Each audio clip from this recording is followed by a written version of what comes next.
Imagine acordar todos os dias em um mundo onde a cor da sua pele determina se você pode andar livremente pelas ruas da sua própria cidade, onde uma criança negra não pode brincar no mesmo parque que uma criança branca, onde o amor entre pessoas de raças diferentes é considerado crime.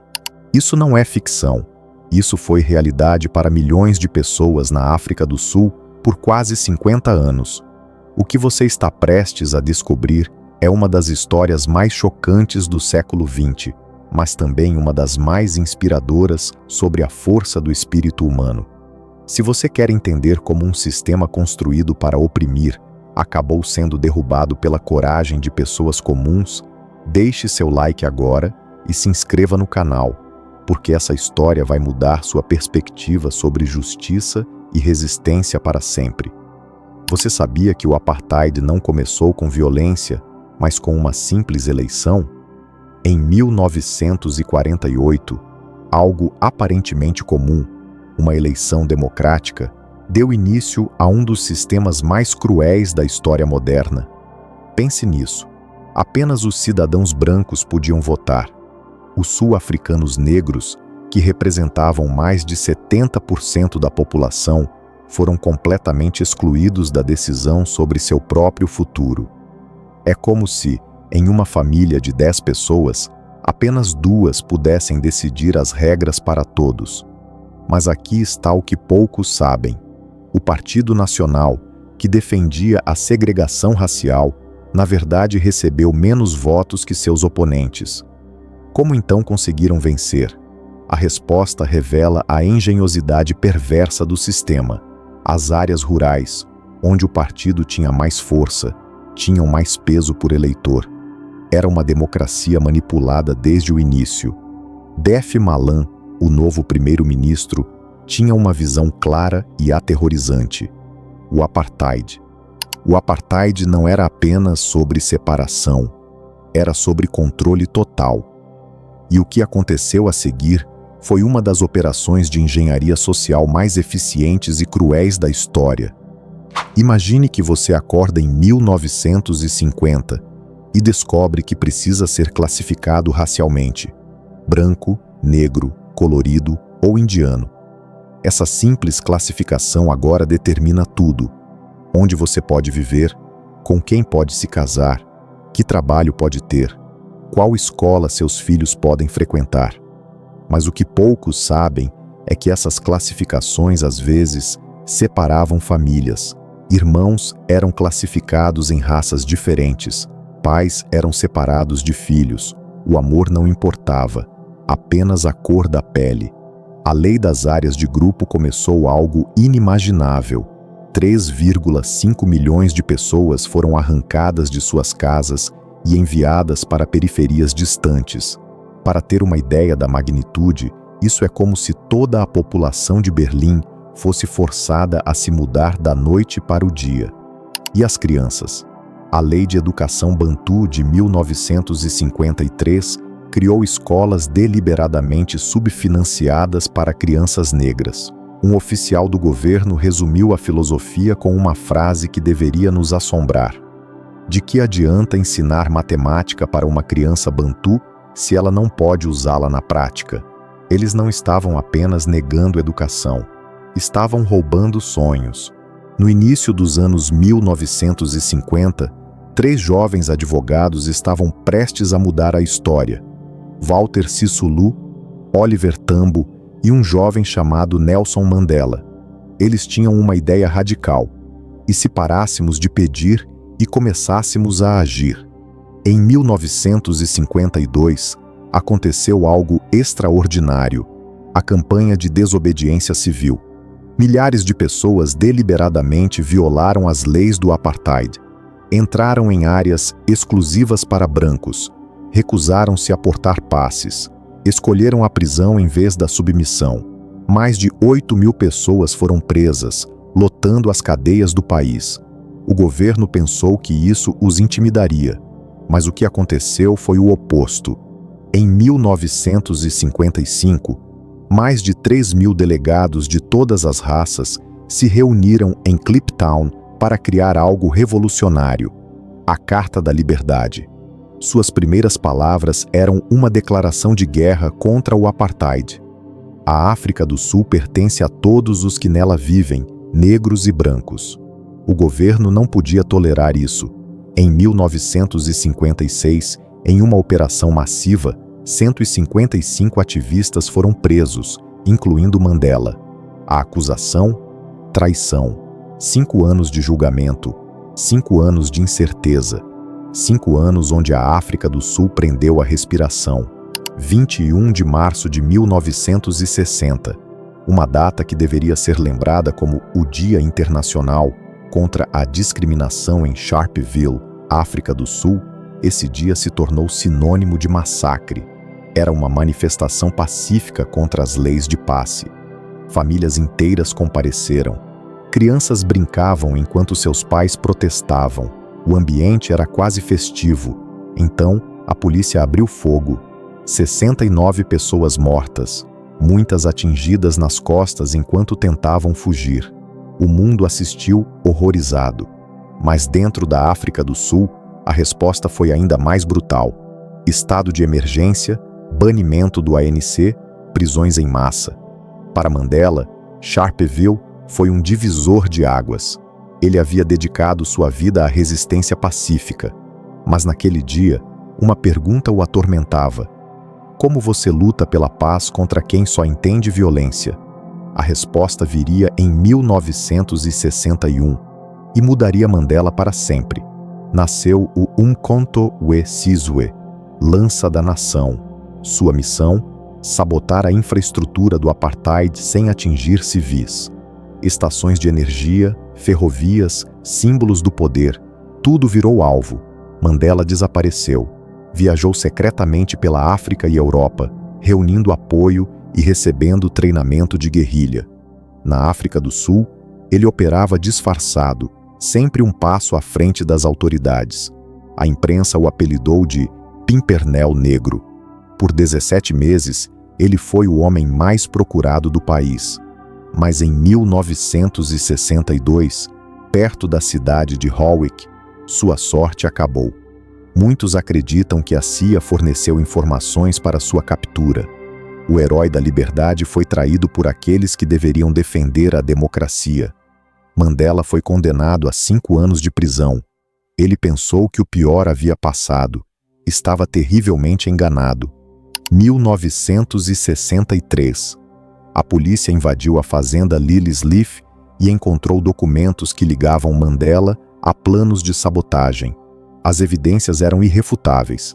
Ele e outros 7 líderes foram acusados de sabotagem. A pena? Morte. Mas em vez de implorar por clemência, Mandela fez algo extraordinário. Ele transformou o tribunal em um palco para a liberdade. Suas palavras ecoaram pelo mundo. Lutei contra a dominação branca e lutei contra a dominação negra. Valorizei a ideia de uma sociedade democrática e livre, onde todas as pessoas viveriam juntas, em harmonia e com igualdade de oportunidades. É uma ideia pela qual espero viver e ver realizada, mas, se necessário, é uma ideia pela qual estou disposto a morrer. O mundo prendeu a respiração. Mandela havia transformado um julgamento por traição em uma declaração de princípios que inspiraria gerações. Em 1964, ele foi condenado à prisão perpétua. Destino: Ilha Robben. Ele tinha 46 anos e não sabia se voltaria a ver a liberdade. E enquanto Mandela desaparecia atrás das grades, a África do Sul mergulhava em sua era mais sombria. A década de 1960 transformou a África do Sul em algo que nem George Orwell poderia imaginar. Um estado policial total, partidos de oposição, banidos, imprensa, censurada, ativistas, desapareciam, tortura, rotina. A África do Sul havia se tornado uma prisão a céu aberto.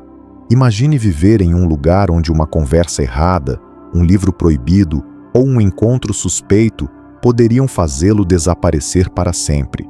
Onde crianças eram ensinadas a denunciar seus próprios pais.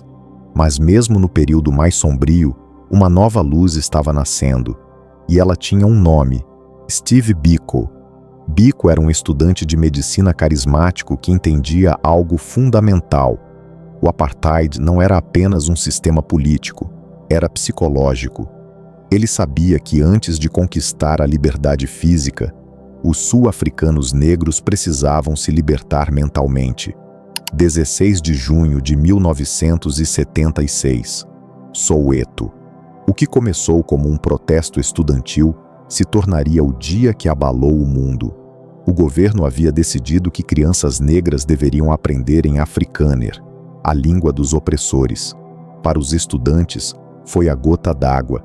Eles disseram: basta. Milhares de crianças e adolescentes marcharam pelas ruas. Não tinham armas, apenas coragem e cartazes. O que eles não sabiam era que estavam prestes a fazer história. A polícia respondeu com balas. Dezenas de estudantes foram mortos, entre eles Hector Peterson, de apenas 13 anos. A imagem do corpo de Hector sendo carregado por outro estudante se espalhou pelo mundo. Uma fotografia que resumia toda a brutalidade do apartheid em uma única cena. O que o governo não esperava era que aquelas crianças corajosas tinham plantado uma semente que se espalharia por todo o país. O levante de Soweto gerou protestos que varreram a África do Sul. Por fim, ficou claro: o apartheid não podia mais suprimir a vontade do povo. 12 de setembro de 1977. Steve Biko foi preso. O que aconteceu nos dias seguintes chocou o mundo e galvanizou a resistência. Biko foi torturado durante o interrogatório. Quando finalmente recebeu atendimento médico, já era tarde demais. Ele morreu aos 30 anos, deixando uma esposa e 3 filhos. A versão oficial: suicídio. A realidade: assassinato. Mas a morte de Biko teve um efeito que o governo não esperava. Sua mensagem se tornou mais poderosa do que nunca. O movimento Black Consciousness se espalhou como fogo. O mundo finalmente começou a agir. Boicotes, sanções, protestos em universidades internacionais. A África do Sul estava se tornando um pária global. E em uma cela na Ilha Robben, Nelson Mandela observava tudo isso, sabendo que a maré estava mudando. Os anos 1980 trouxeram algo que o governo do apartheid nunca havia enfrentado: pressão de todos os lados. A economia estava em colapso. Os levantes internos eram constantes. O mundo havia se voltado contra a África do Sul. E, secretamente, o governo começou a fazer algo impensável: negociar com o ANC. Imagine a ironia. O mesmo governo que havia chamado Mandela de terrorista agora precisava dele para salvar o país. As negociações secretas começaram enquanto Mandela ainda estava preso. 11 de fevereiro de 1990. Após 27 anos atrás das grades, Nelson Mandela caminhou livre. O mundo assistiu, fascinado, enquanto um homem que havia entrado na prisão como um jovem radical saía como um estadista. Pergunta para reflexão: como 27 anos de prisão não destruíram seu espírito, mas o fortaleceram? A transição não foi fácil. O país estava à beira de uma guerra civil. Diferentes facções se enfrentavam. A violência política explodiu. Em 1993, Chris Hani, um líder popular do ANC, foi assassinado. O país estava prestes a explodir. Era o momento mais perigoso da história da África do Sul. Mas então Mandela fez algo extraordinário. Em um discurso na televisão, ele pediu calma. Suas palavras evitaram uma guerra civil. Ele havia se tornado o pai da nação antes mesmo de ser eleito. 27 de abril de 1994. Pela primeira vez na história, todos os sul-africanos puderam votar. Filas quilométricas se formaram. Pessoas que nunca haviam votado caminharam horas para exercer seu direito. Nelson Mandela foi eleito o primeiro presidente negro da África do Sul. Aos 75 anos, o homem que havia dedicado sua vida à liberdade finalmente a conquistou, não apenas para si, mas para todo um povo. O apartheid acabou. mas suas cicatrizes permanecem. A África do Sul ainda luta contra a desigualdade, a pobreza e as divisões sociais. A jornada para a verdadeira igualdade continua. Hoje, quando vemos injustiças pelo mundo, a história do apartheid nos lembra de algo fundamental. Sistemas opressivos podem parecer permanentes, mas a resistência humana é mais forte. O que aprendemos com Nelson Mandela, Steve Biko, as crianças de Soweto e milhões de sul-africanos anônimos? A coragem não é a ausência de medo, mas agir apesar dele. A mudança real exige sacrifício pessoal. A educação e a consciência são armas poderosas contra a opressão. A reconciliação é possível, mesmo após décadas de ódio. Uma pessoa pode fazer a diferença, mas a mudança real vem da ação coletiva. A história do apartheid não é apenas sobre o passado, é sobre o que escolhemos fazer hoje. Em um mundo onde a injustiça ainda existe, onde a discriminação persiste, onde a desigualdade cresce, cada um de nós tem um papel a desempenhar. Pergunta final: se você vivesse durante o apartheid, que lado escolheria? E hoje, diante das injustiças ao seu redor, que lado está escolhendo? Inscreva-se no canal para mais histórias que mostram o poder transformador da humanidade. E nos comentários, nos conte, que lição do apartheid mais impactou você? Porque, como disse Nelson Mandela, a educação é a arma mais poderosa que você pode usar para mudar o mundo. E hoje, vocês foram educados sobre uma das mais importantes lições da história.